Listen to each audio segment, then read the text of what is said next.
You guys, Friday, June 20th, there was a conference on the Buga sphere and people from the United States went. Also, we have 2 new videos. Now, because this was 2 hours long and I love you guys, I went ahead and wrote down some timestamps. You're welcome. From the United States, we had Danny Sheehan, who you might remember is very vocal about government transparency on UAPs. We had Congressman Burleson from Missouri and Stephen Greer.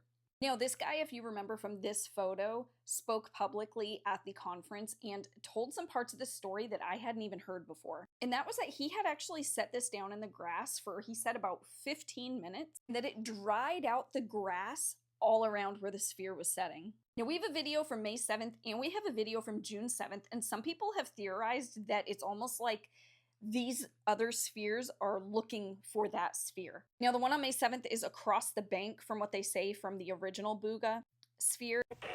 No conocemos al autor. Hasta el momento solo sabemos que se hace llamar Don Mario, que es una persona que vive en Buga. Yo esperemos que algún día también dé la cara para poder certificar esta imagen que hasta el momento, pues aunque es extraordinaria, no lo hemos podido hacer. Sin embargo, de ser real este video, es muy importante porque fue videograbado el 7 de mayo en la orilla de Buga, en el lado opuesto a donde se presentó la esfera de Buga. Okay, it's the video taken on June 7th in this area, and it was taken on a Samsung S24. No idea what that is. I have an iPhone.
At the 1 hour, 7 minute mark is when they start going into the results. It's kind of a lot of the same stuff they've gone over, but more in depth with the photos from the university. At the 1 hour and 21 minute mark, the chemical engineer goes over his findings. Honestly, he talks about some of the processes that could have been used for manufacturing this, and it's fairly simple, but it doesn't change the fact that it's still complicated, if that makes sense. They talk a lot about the porosity, the density. So they talk about the 31 black dots and that this has a protective layer of a material that they have not determined yet what it is. Now, at the 1 hour and 38 minute mark is when they start talking about the theories on how they believe this works, and he does a lot of comparisons for his theory on Nikola Tesla.